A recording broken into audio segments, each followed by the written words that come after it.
When I first became director of the Marymount Institute, we had this tiny garden outside the center that was completely unusable. And I thought it would be terrific if we could make this garden not only usable and beautiful, but to make it something that would represent the mission of the Religious of the Sacred Heart of Mary, as well as the center, which is to promote and celebrate the interrelationship between faith, culture, and the arts. I met the artist Will Pupa through a mutual friend. He's classically trained, Italian, almost a Renaissance artist. We collaborated to come up with a drawing, a plan to make a kind of frieze, a double bas-relief, two-sided, of these 9 women, and to have them looking out toward the ocean and back into the center. Lainey Beauvais, Senior Vice President for Student Affairs, and her brother Tom Beauvais made the donation that made the statue and the garden possible. They decided it would be an apt memorial for their mother, Margaret R. Beauvais, to whom it is dedicated. The 9 women in this bas-relief are the 9 muses.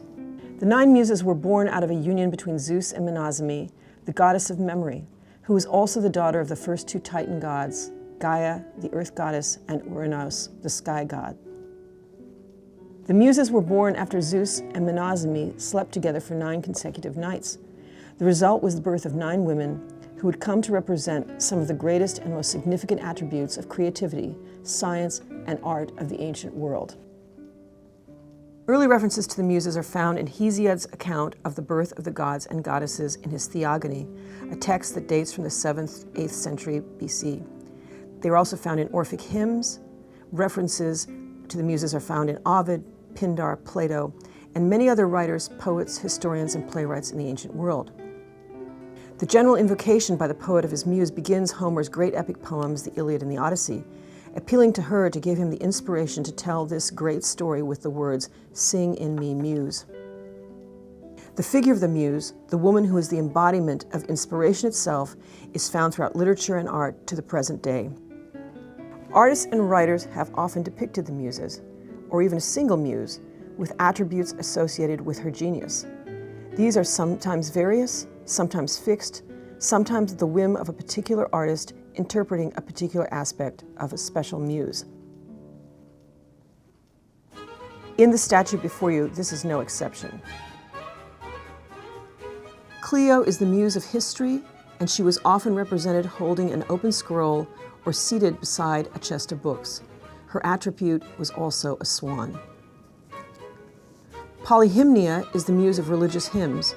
She is frequently depicted as a pensive or meditative figure standing alone. Euterpe is the muse of lyric poetry and music. Her attribute is the double flute. Calliope is the eldest of the muses.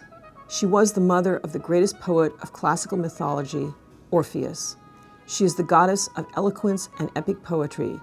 Here she is depicted holding a lute. The central figure in the statue, the muse Terpsichore, is a portrait of Margaret R. Beauvais taken from photographs of her in her 20s. Terpsichore is the name of the muse who represents choral hymns and dancing. She is often depicted with a plectrum and lyre and a crown of flowers on her head. Erato is the muse of epic poetry and mime, but most often she was cast as the muse of erotic and love poetry. Here she is depicted with the figure of Cupid at her feet. Talia is the muse of comedy and bucolic poetry. She is often portrayed with a comic mask, a shepherd's staff, and wreathed in ivy. Melpomene is the muse of tragedy. She is portrayed holding a tragic mask. Urania is the muse of astronomy and astronomical writings. She is portrayed with a globe. Reading the 9 muses from left to right, facing toward the ocean as you exit the building, be sure to look for the names of each of the Beauvais and Beauvais-Lamonica daughters inscribed in the folds of the dresses of the muses. Because the muses are associated with water, we decided to have a water feature as part of the statue. The base of the statue is made out of basalt columns, which can function as a fountain on special occasions.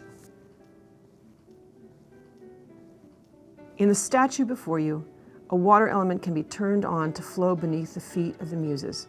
It is evocative of the river of memory, named after their mother, Menazemi.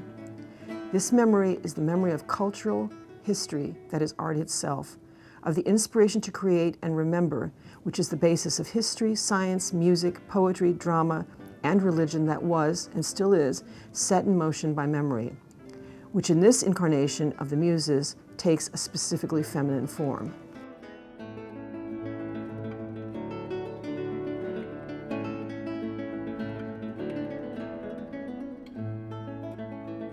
The statue's installation was a group effort with the artist, facilities maintenance, groundsmen, landscape designers, architects and carpenters, students and faculty. Installing the statue and designing the garden around it was a community effort here at LMU.